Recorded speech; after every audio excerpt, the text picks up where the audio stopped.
Alors, le Haut-Takam, le parking est là-bas.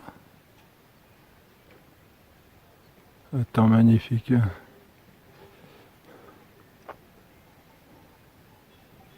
Allez-y, hein. Il n'y a pas de problème. Au contraire, ça fait un agrément. Bonjour.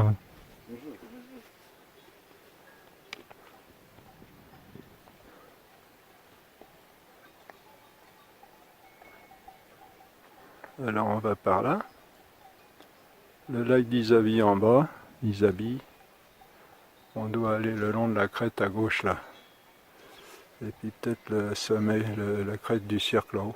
On va voir.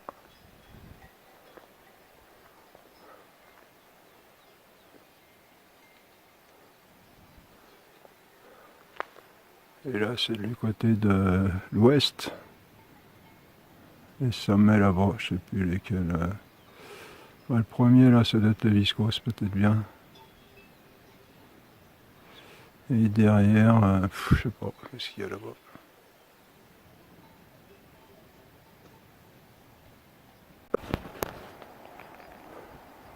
Voilà le lac d'Isabi en bas. Il est très fréquenté en partant du Haut-Takam. Là-bas, ah tiens, il y a des nuages. Voyez, on voit la station du Haut-Takam là-bas. Avec les câbles. On vient de là-bas.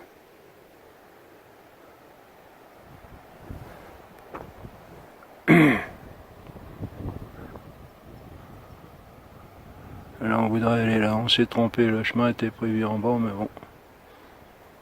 Alors, réflexion philosophique. Oui, on peut toujours parler de cette évolution là, parce que ça induit pas mal d'erreurs dans la vie de l'homme. En particulier, moi, il y a quelque chose qui me fait mal au cœur, c'est que si le monde a été fait par création, par Dieu, toutes ces merveilles, là, toutes ces beautés, là, on lui doit des louanges à Dieu, on lui doit des remerciements, on doit exprimer notre joie, notre reconnaissance, et avec l'évolution, il n'y a plus de Dieu, il n'y a plus que des choses qui se développent par elles-mêmes, qui trouvent le meilleur moyen de s'adapter. Bon, alors on se demande où elles vont chercher ça, déjà. On l'a remarqué, on peut le répéter, parce que c'est quelque chose qui fait beaucoup de mal, je crois, ça, l'évolution, parce que, bon, il y a le manque de louange à Dieu, mais il y a aussi que représente la vie sur la Terre. Si on vient du hasard, si on descend des singes, il n'y a même pas d'âme, il n'y a même pas d'esprit, il n'y a pas d'espoir pour une vie future. Il n'y a que cette vie-ci, et mangeons et buvons, car demain nous mourrons. Bon. Ben non. Alors, des arguments encore contre ça. Bah déjà au départ, il faut quelque chose, il faut de la matière. C'est ça, ça va pas venir tout seul. Alors ils disent, oh mais le monde est éternel, ça on n'en sait rien. Je sais.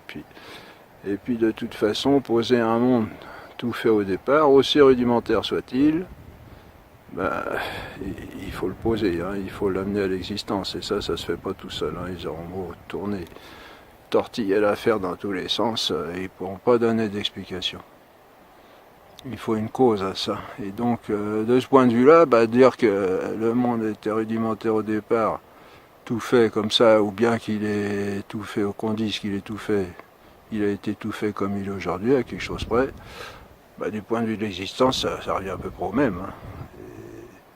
Alors là, il se conforte dans cette matière qui était au départ, et avec la vie, ou alors il est apparu, on ne sait pas trop comment. Donc en gros, on peut expliquer ça avec de la matière et des forces, qui vont agir, appelons ça des forces, hein, si on veut, qui vont faire que la matière va se développer d'une certaine manière, pour qu'apparaisse la vie, pour qu'apparaissent les plantes, pour qu'apparaissent les animaux, d'abord les poissons, ensuite les êtres sur la terre. Bon, tout ça c'est un conte de fées pour grandes personnes, hein. C'est un petit coup de baguette magique et puis voilà les grenouilles, voilà les éléphants, non. Comment c'est venu tout ça?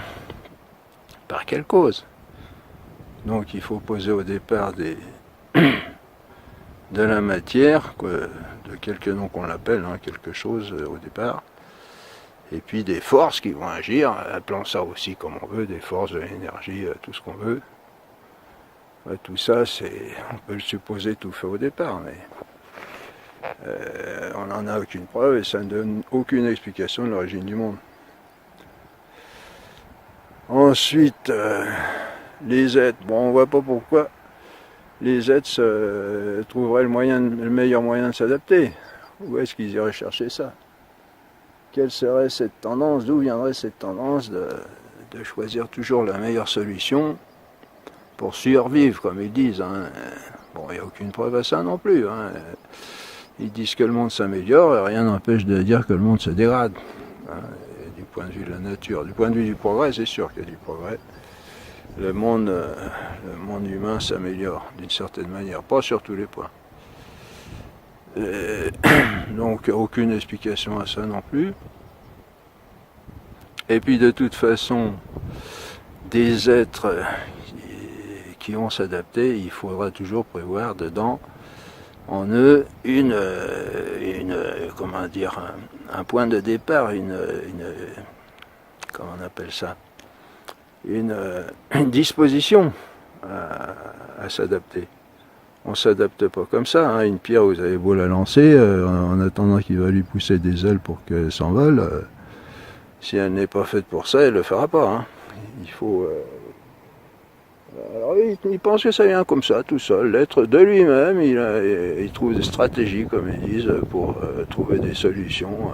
Tout ça, on attribue ça à l'intelligence, normalement. On n'attribue pas ça à des êtres inertes ou même ayant la vie, mais n'ayant pas de pouvoir de décision et de réflexion. Là, on est encore dans le rêve, dans le conte de fées. Une autre, et puis il y a un manque de considération de ce qu'on est, hein. On s'aveugle sur des beautés, des merveilles. Par exemple, bon, une réflexion que j'avais comme ça, mettons qu'on ait le pouvoir de déplacer les choses à distance, hein, par exemple avec ma pensée. Donc par exemple le rocher qui est là-bas, je dis il va aller à droite. Bon. Bah s'il y va, on va trouver ça comme un prodige extraordinaire. Je vais passer à la télévision, on va dire que j'ai un pouvoir sensationnel. On va chercher à savoir lequel d'ailleurs. Mais quand on réfléchit dans notre corps humain, c'est tout un ensemble de comment dire, de parties du corps, les bras, les jambes, les paupières, j'allais dire les oreilles, non, ça bouge un peu, mais tout ça, ça obéit à la pensée. Et c'est quelque chose de bien plus extraordinaire, parce que là, il y a en plus que les choses obéissent à la pensée. Par exemple, là, je vais me lever, donc je vais décider de me lever, paf, tout mon corps va y obéir. Et non seulement les jambes toutes seules, ou les bras qui vont s'appuyer pour que le corps se lève, mais tout l'ensemble du corps va se mouvoir pour obéir à ma pensée. Et ça, c'est un pouvoir autant, sinon bien plus extraordinaire que de bouger des rochers à distance, ou même des planètes, si on veut, hein. Et ça, on pense que tout ça, c'est venu tout seul. Est-ce qu'on se rend compte? Des gens ont étudié, hein, tout ce qui implique la marche d'un homme, par exemple. Hein, la marche d'un homme, tout ce que ça implique du cerveau jusqu'au bout des doigts de pied, si on peut dire, en passant par les muscles, les nerfs, le système nerveux, les tendons, le sang, toute cette machinerie extraordinaire rien que pour marcher, et c'est beau, un homme qui marche ou une femme qui marche, c'est très très beau. Tout ça c'est venu tout seul. Ben non, on s'aperçoit que là il y a vraiment une machinerie entre guillemets qui est vraiment extraordinaire, époustouflante. On ne se rend pas compte parce que, comme je disais tout à l'heure, c'est là, c'est naturel, on fait même plus attention, alors que quelqu'un bougerait par la pensée un rocher à distance, tout le monde entier, c'est ce qu'elle ferait, toutes les télévisions du monde viendraient voir ça. Donc il y a des mauvaises considérations de la réalité qui cachent une quantité extraordinaire merveilles qui sont dans les êtres et qui ne s'expliquent pas autrement que par un ingénieur super intelligent et super puissant qui a conçu et réalisé tout ça. Et puis, il y a aussi donc oui, alors de ce point de vue-là, ben, un être, il y a des gens qui l'ont remarqué, ça, le professeur Salé, par exemple, il a dit l'évolution n'est pas possible dans le sens où on ne peut pas changer un être par morceaux, par petits bouts et peu à peu. Il faut que tout l'ensemble change. Un être comme un être humain extraordinairement complexe, c'est tout un ensemble de fonctions qui marchent à merveille avec une précision extraordinaire. Et si on bouge la moindre chose un an, ça se détraque et c'est la maladie ou la mort. Et donc l'évolution n'est pas possible sans, si elle est possible, mais il faut qu'il y ait une concordance super ingénieuse, super extraordinaire, qui va faire changer toutes les fonctions, tous les organes, toutes les choses ensemble, pour que l'être soit viable. Il ne s'agit pas qu'il lui pousse un cœur d'un côté, 3 millions d'années après un estomac, et puis 10 millions d'années après un anus pour que ce qu'il y a dans l'estomac, ça puisse s'évacuer. Ça n'a aucun sens, mais les gens ils réfléchissent pas. Ça n'a aucune, ça tient pas debout, quoi. Et puis il y a aussi, on peut aussi considérer le fait que de ces attirances, par exemple, d'un homme par rapport à une femme ou d'une femme par rapport à un homme, d'où ça vient tout ça? Par rapport à l'évolution, qu'est-ce que ça veut dire? Sans parler de l'accès sexuel, etc., ou de l'union conjugale, ou du mariage, ou de l'éducation des enfants, etc. Rien que cette attirance, c'est cette beauté qu'on remarque. Là. Bon, moi je suis un homme, bon, la beauté qu'on remarque dans une femme, c'est sensationnel, l'élégance, la démarche, les gestes, le regard, le sourire, tout ça, ça vous charme le cœur au point qu'il y a des hommes qui deviennent fous d'amour de la créature. Bon, tout ça, c'est la relation entre les deux êtres là. C'est quoi? Ça vient d'où tout ça? Ça s'est fait tout seul. D'abord, il y a eu deux rochers, puis un jour, ils sont tombés amoureux l'un de l'autre. Non, mais ça tient pas debout. Il y a toute une... Et encore ça, c'est basique, si on peut dire. Si on voulait approfondir, on pourrait en écrire des livres et des livres et des livres et des livres, et des pages et des pages et des pages. Voilà, donc manque de réflexion, et malheureusement, ce sont les conséquences qui sont très graves. C'est comme on disait, c'est que si on vient du hasard, ben, il n'y a plus de Dieu, il n'y a plus de compte à rendre à Dieu à la fin de la vie, et puis il n'y a pas d'autre vie, de toute façon il n'y a plus rien et la vie n'a aucun sens. Bon, c'est désespérant pour les gens, il faut absolument sortir de là, c'est pour ça qu'on insiste un peu là-dessus, un peu beaucoup. Et il le faut, parce que c'est vraiment très grave. Et il suffit d'ouvrir les yeux en fin de compte pour voir que tout ça, ça tient pas debout. Alors on dira, oui, mais vous savez, tous les savants, ils sont tous d'accord pour penser comme ça. Ben, premièrement, c'est pas vrai, tous les savants ne sont pas d'accord. Il y en a qui sont contre. Bon, il y aurait beaucoup de choses à dire. Il faut voir aussi que la plupart des savants sont physiciens, physico-mathématiciens, et qu'ils considèrent dans la nature que le physique est la physique considérée du point de vue des mathématiques. Alors évidemment, avec ça, on ne peut pas voir toutes ces merveilles là. Il faut prendre du recul, un recul métaphysique, spirituel même, pour voir les merveilles. Mais il suffit d'une observation sagace pour le voir. Et puis, oui, donc cette science physico-mathématique, là, celle qui tient le haut du pavé aujourd'hui, alors elle excite l'admiration parce que on lui doit, c'est vrai, on lui doit beaucoup dans le progrès actuel, là, avec les machines et tout, on a énormément d'avantages qu'on n'avait pas avant.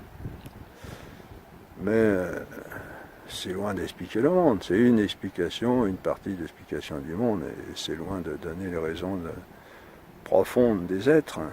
Il y a tout un ensemble de considérations philosophiques, métaphysiques, morales, philosophie de la nature à prendre en compte et qui nous dévoile la réalité dans tout ce qu'elle est, et non pas seulement dans une seule partie.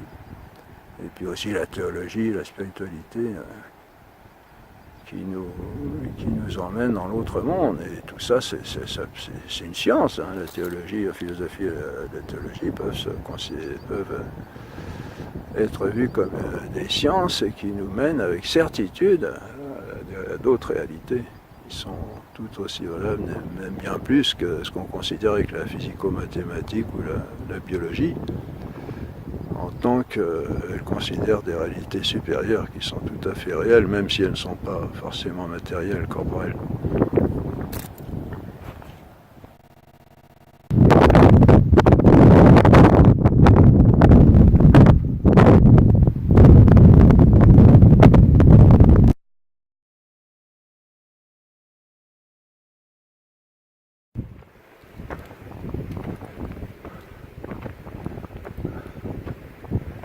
Ça se couvre un peu. Là, on doit être à 1900, à peu près. On va par là. Le sommet, il est dans les nuages. Et on peut dire encore un mot, si on veut, sur le cerveau, par exemple. Bon, pour tout le monde, aujourd'hui, le centre de tout ça, de l'homme, c'est le cerveau. Hein. On essaye de tout expliquer par là, et en fait on n'explique rien du tout. On sait rien sur le cerveau. On sait juste délimiter des zones en activité quand l'homme ressent des émotions ou connaît certaines choses, certaines catégories, activités mécanique, si on peut dire, du corps, etc. Mais on ne sait rien en fin de compte. Hein. On est seulement au niveau de la localisation. Localisation de zones d'activité qui correspondraient à ce que nous vivons. Et ça, c'est rien à expliquer. On voit seulement qu'il y a une relation entre des parties de l'être avec d'autres parties de l'être. Bon. On voudrait que tout soit commandé par le cerveau. Alors qu'on n'en sait rien en fin de compte. On sait que c'est quand même un centre directeur, oui. Mais de quelle manière? Est-ce qu'il n'y a rien au-dessus? Est-ce qu'il n'y a pas l'âme? Comme on le dit, bah oui, il faut admettre l'âme comme principe directeur, unificateur, pour la bonne raison que à tout ensemble unifié, non seulement localement, en plus dans son activité, il faut admettre un principe unique, c'est-à-dire et simple, c'est-à-dire qu'il n'est pas composé, unique qui n'est pas plusieurs et simple qui n'est pas composé. Or le cerveau, c'est pas ça du tout. Le cerveau, il est composé, il a plusieurs parties, et il a deux lobes en particulier, deux hémisphères, je ne sais plus comment on appelle ça. Et donc il faut quelque chose pour que diriger toute cette activité du cerveau là, ça se fait pas tout seul. Ou si ça se fait tout seul, c'est mécanique, mais on sait bien que l'homme n'est pas quelque chose de mécanique. Il l'est d'une certaine façon, mais il n'est pas que ça, il est beaucoup plus que ça. Donc rien que ça, de là, on est obligé de mettre un centre directeur un et simple qu'on appelle l'âme. Et justement, l'âme, du fait qu'elle n'est pas matérielle, ça va lui permettre de ne pas être composée, parce que tout ce qui est matériel est forcément composé de parties. Et simple, donc une seule âme et simple, sans parties, sans composition. Et voilà, et on voudrait expliquer l'organisation du monde, la jeunesse du monde par l'évolution. Et Alors qu'on ne sait rien de l'homme en fin de compte, on voudrait que tout soit dirigé au niveau cérébral, et bon c'est vrai d'une certaine façon, mais c'est pas le centre le plus haut, c'est pas le premier centre, c'est un intermédiaire. Et un intermédiaire entre l'âme qui est immatérielle et le corps qui est matériel. Voilà. Donc dire qu'il y a une évolution, bon c'est pas impossible non plus, hein, mais jamais, jamais, jamais on pourrait comprendre une évolution sans que les principes de cette évolution soient déjà dans l'être au départ. L'être n'invente pas, l'être n'est pas créateur, l'être en tant que les êtres que l'on connaît, il n'est pas principe d'existence. Il fait avec ce qu'il a. Hein, comme on dit, la plus belle femme ne peut donner que ce qu'elle a. Et donc, un être corporel encore plus, ne peut donner que ce qu'il a, c'est-à-dire ce dont il est constitué. Il ne peut pas faire quelque chose à partir de ce qu'il n'a absolument pas. Voilà, donc de toute façon il faut remonter à un créateur d'une façon ou d'une autre. Voilà.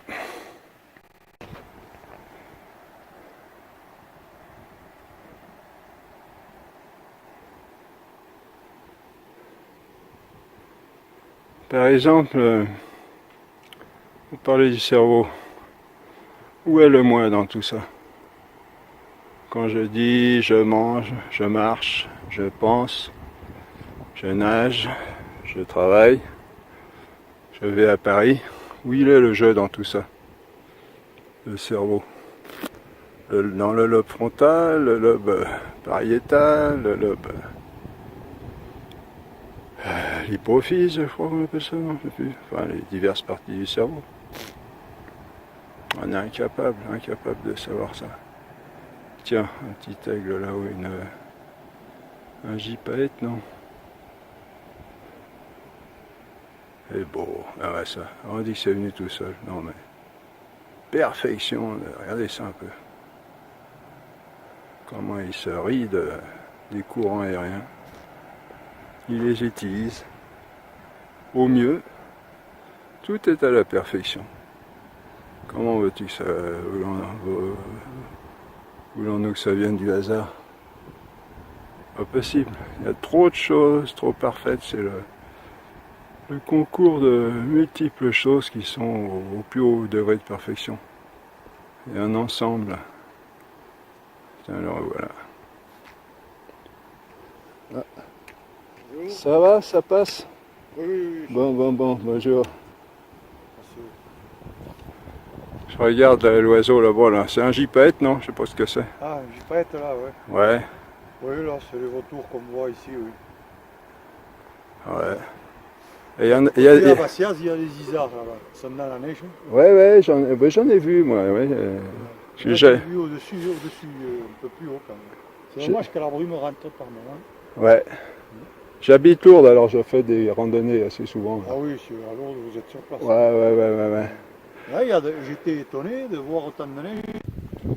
Alors, pour finir, oui, on voudrait être matérialiste, on veut absolument pas entendre parler de l'âme, de choses spirituelles, parce qu'on les voit pas, on les touche pas. Et puis en fait, on est complètement incapable d'expliquer ce qu'est l'homme, uniquement du point de vue matériel. Et rien que ce moi, ce je, il est où? Le mieux qu'on puisse dire, c'est dans le cerveau, on va pas dire dans les pieds ou dans le cœur. Et dans le cerveau, il est où? Est-ce qu'on a remarqué quelque chose de central qui commande tout le cerveau? Ben non, le cerveau, c'est des interactions. Voilà. Et les gens qui font ça, quand ils regardent leur cerveau, ils pourraient se poser la question. Où je suis, moi, maintenant? Hein, ils pourraient, je sais pas moi, se scanner le cerveau et puis regarder l'image et puis dire, voilà, si t'es là, fais-moi signe. Ça tient pas debout. Le jeu doit être quelque chose d'absolument simple. De un, quand je dis je marche, c'est moi qui marche. Un être unique, simple. Et si c'était composé, il y aurait plusieurs jeux, plusieurs moi. Alors c'est vrai qu'on est composé quand même, composé d'âme et de corps. Et le corps lui-même est composé. Et tout ça, c'est le jeu aussi, c'est vrai. Mais il y a quand même quelque chose d'unique et de simple qui dit je et qui est au centre de tout ça. Et qui est forcément immatériel.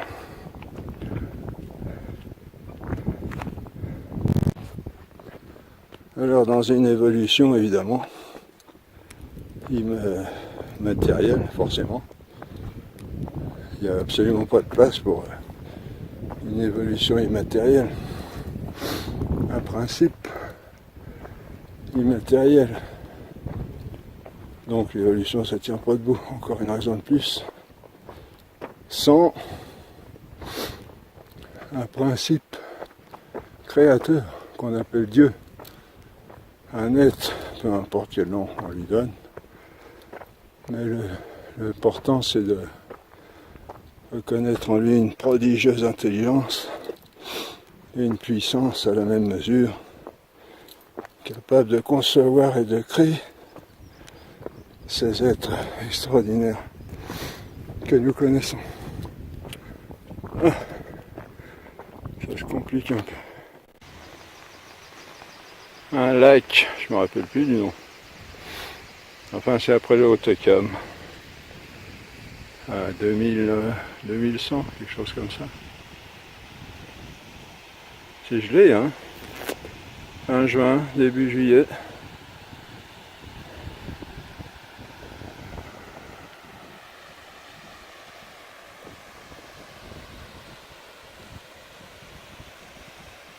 On va aller par là.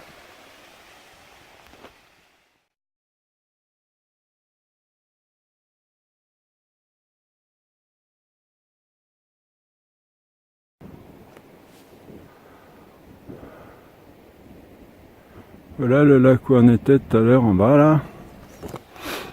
Alors là on est à combien? Donc on est à 2180.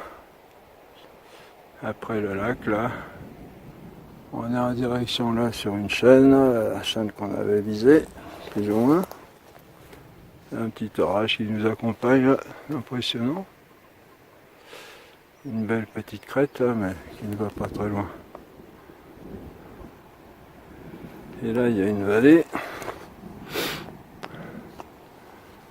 Je ne sais pas qu'est-ce que c'est comme vallée. Oui, alors les nuages dansent. Les nuages dansent.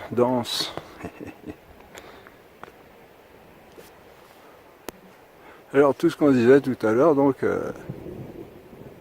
c'est uniquement avec la philosophie, hein, c'est pas de la religion, c'est pas de la théologie.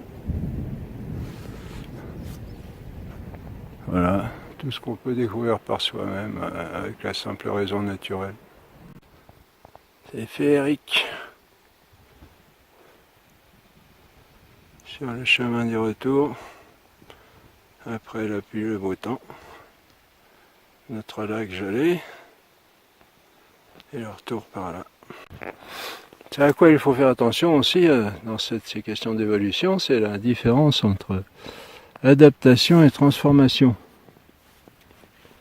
L'adaptation, c'est un être, le même être, qui a un pouvoir de s'adapter dans des conditions différentes. La transformation supposée, qui n'est pas possible en fait, on va dire pourquoi. La transformation, c'est un être qui devient un autre être. Il perd ce qu'il était, il devient autre chose. Alors certains ont déduit de remarquables pouvoirs d'adaptation qu'ont les êtres, un pouvoir de changer complètement, évidemment, puisqu'il, dans leur logique, puisqu'il n'y a pas de principe dans les êtres, pour eux, eh ben, rien n'empêche que ce pouvoir d'adaptation se comment dire, s'exerce à l'infini. Et ce qui peut donner lieu, comme ils disent, à d'autres êtres, des poissons, après des renards, après des éléphants, après des oiseaux. Mais ça tient pas debout, pour plusieurs raisons. Bon, la première, c'est que si c'est pas l'être qui s'adapte, si c'est l'être qui disparaît, ça veut dire qu'il est complètement soumis aux actions extérieures. Alors si on veut qu'il soit quelque chose entre les deux, moi je veux bien, mais s'il devient autre chose, il faut forcément qu'il perde ce qu'il était en premier. Hein. Et qu'est-ce que je veux dire transformation, oui, donc ça le rend complètement vulnérable, pourrait-on dire, aux conditions extérieures. Il n'a plus d'autonomie puisqu'il n'est plus, il perd ce qu'il est. Donc, parce que le pouvoir d'adaptation, c'est un pouvoir d'adaptation de l'être existant. C'est pas un truc absolu qui existe en l'air comme ça. C'est l'être qui a le pouvoir de s'adapter. Et alors, si on prolonge, dans l'imagination, on peut le faire. Hein, c'est pas difficile. Seulement, du point de vue de la raison, ça tient pas parce que le même être ne peut pas, il perd ce qu'il est. Il perd, donc s'il n'est plus ce qu'il est, il n'a plus ce pouvoir d'adaptation. Et donc il ne peut pas se transformer complètement. Pas facile à comprendre ça. Et puis, d'un autre côté, donc, pas confondre, oui, la transformation et l'adaptation. L'adaptation, c'est quelque chose qui est dans l'être et dont que l'être utilise pour s'adapter à des conditions différentes. Et il n'est pas infini, parce qu'il arrive des moments où les conditions sont extrêmes et où l'être ne peut plus s'adapter. Il n'a plus le pouvoir de s'adapter et il périt. Il ne devient pas autre chose. Et les conditions, on sait que ça arrive très vite. Donc, alors pour qu'il s'adapte sur des millions d'années, vous voyez le truc... d'un côté, il va dire aux événements, mais attendez, vous allez trop vite, là, ralentissez un petit peu, j'ai le temps de, de me transformer. Bon, ça tient pas debout. Et puis, aussi, oui, enfin, si on peut dire aussi dans l'expérience, les êtres ont un pouvoir d'adaptation, mais ils n'ont pas un pouvoir de se transformer eux-mêmes. Ça, on a imaginé des choses dans les films de science-fiction, là, les mutants, etc., mais ou alors il faut que ça vienne d'une cause extérieure, et ça peut être que la cause créatrice qui est Dieu, mais on voit pas l'intérêt pour lui de transformer les êtres en d'autres êtres. Et puis même quand on dit l'évolution n'est pas impossible, bon d'accord, mais on voit pas l'intérêt pour Dieu, lui qui peut créer quelque chose de parfait tout de suite, pourquoi il laisserait les êtres se transformer les uns les autres comme ça, on l'a déjà dit, je crois, faire quelque chose avec beaucoup de temps, faire peu de choses en beaucoup de temps, c'est le propre des propres-rien. Hein. Chez nous, dans l'artisanat, quelqu'un qui met un temps très long à faire pas grand-chose, il reste pas longtemps dans l'entreprise. Hein. Bon, c'est ça qu'on veut nous faire avaler. Hein. Mais enfin, bon, on a bien remarqué la différence entre adaptation et transformation.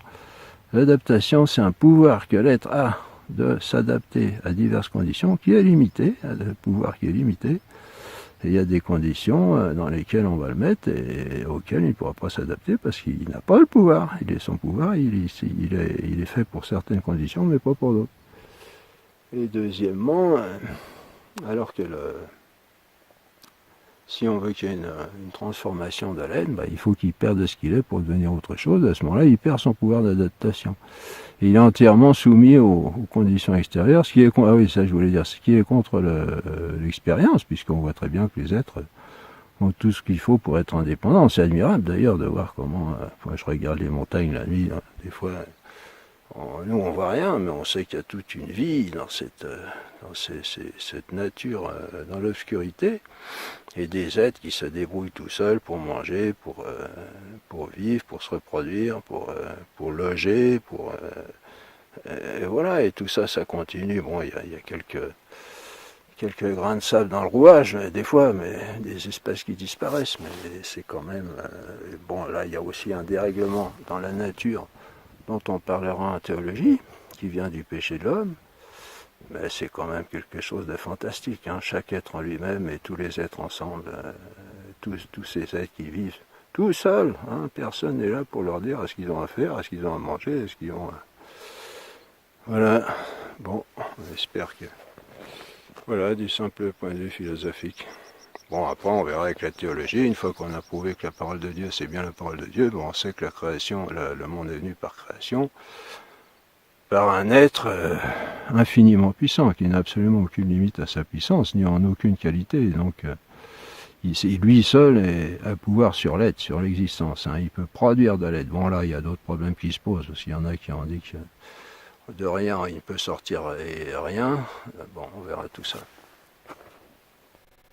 Sic transit gloria mundi. On est poussière et on retournera à la poussière. Voilà, tout à l'heure, on était là-haut, sur la pente gauche là, de ce mont, tout là-haut, et on était arrivé à peu près à la moitié. On a arrêté parce que déjà c'était difficile, c'était un peu dangereux. Deuxièmement parce que c'était l'heure de revenir. Troisièmement parce qu'il y avait un orage qui grondait, donc c'était pas tout ça. Mais bon, il faudrait qu'on le fasse parce qu'après, à droite, on doit aller dans la crête du cirque. Là, ça doit être magnifique là. Ah oui, puis alors bon, bien sûr le lac avec du beau temps. Je crois que tout à l'heure il était un peu dans les nuages.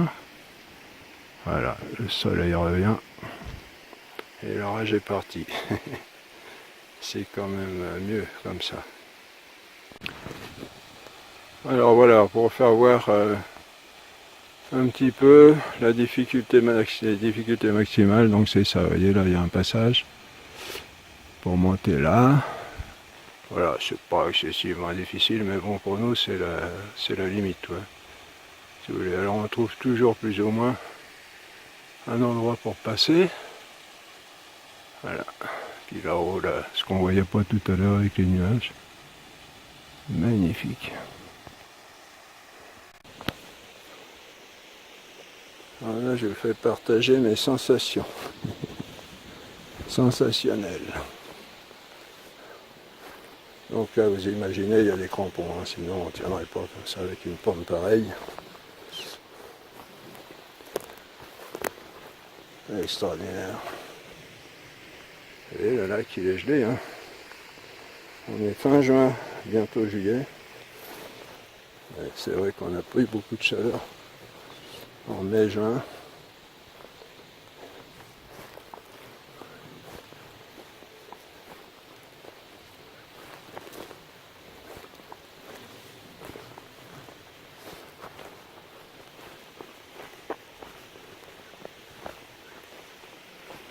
Et voilà.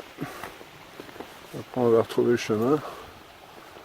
Et ça va aller tout seul.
Alors le lac d'Isabi en bas.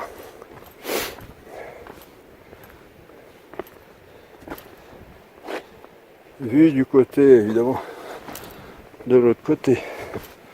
Là où Takam est en face de nous. Voilà. Là ça va mieux, ça descend.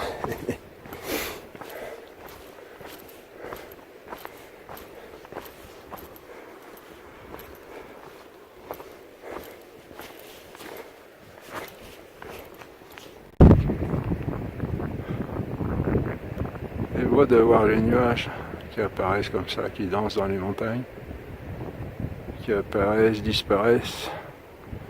Oui, alors à ce propos, on entend aussi souvent parler, quand on parle de l'évolution, à telle époque est apparu, par exemple, le chameau, enfin je dis n'importe quoi, est apparu le Sahelanthropus, le Tyrannosaurus Rex, etc. Bon, rien que le terme qu'ils emploient est apparu.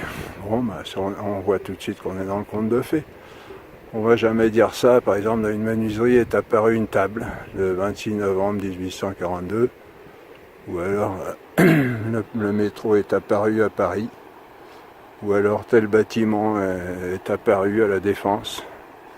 On va dire tel bâtiment a été fabriqué, le métro de Paris a été réalisé, etc. On dit jamais ça dans le... Aucun net n'apparaît comme ça, sans rien. Alors pourquoi là, dans cette soi-disant évolution, on dit est apparu? Eh ben ça prouve qu'on connaît, on sait rien des causes en fin de compte. C'est de la pure invention, c'est de la pure fiction. Ça veut dire qu'on est incapable de dire d'où ça vient. Comme si on disait le métro est apparu, c'est comme si on était incapable de dire comment il est apparu. Jamais on va dire une chose pareille de toute façon. Même si on ne connaît pas les causes, on ne va jamais dire...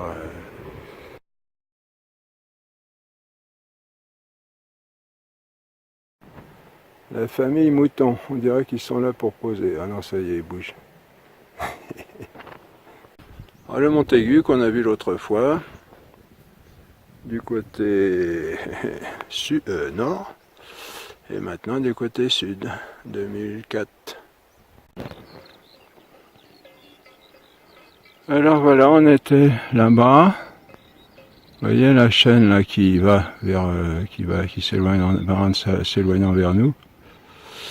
Et puis l'autre chaîne en travers au loin là, au milieu de l'écran là. Donc on est passé derrière la première chaîne là, à gauche. Et on a commencé à monter la chaîne là-haut. Et donc le premier mont qu'on voit à gauche là de cette chaîne, là il y a 3 monts, hein, on voit 3 monts. Alors on voulait aller au celui du milieu, où il y a une petite pointe. Alors la petite pointe c'est ce qu'on appelle un cairn, c'est des tas de cailloux en principe, enfin quelque chose qui signale quelque chose, un sommet ou une route. Donc la pente du premier mont à gauche, là on a fait la moitié à peu près. Et puis pour les raisons qu'on a dit, on a arrêté. Voilà, merci Seigneur. Et puis là, ce dont je me rappelais pas ce matin, le pic au loin là-bas, ça doit être l'Ardiden. L'Ardiden, à droite, doit être...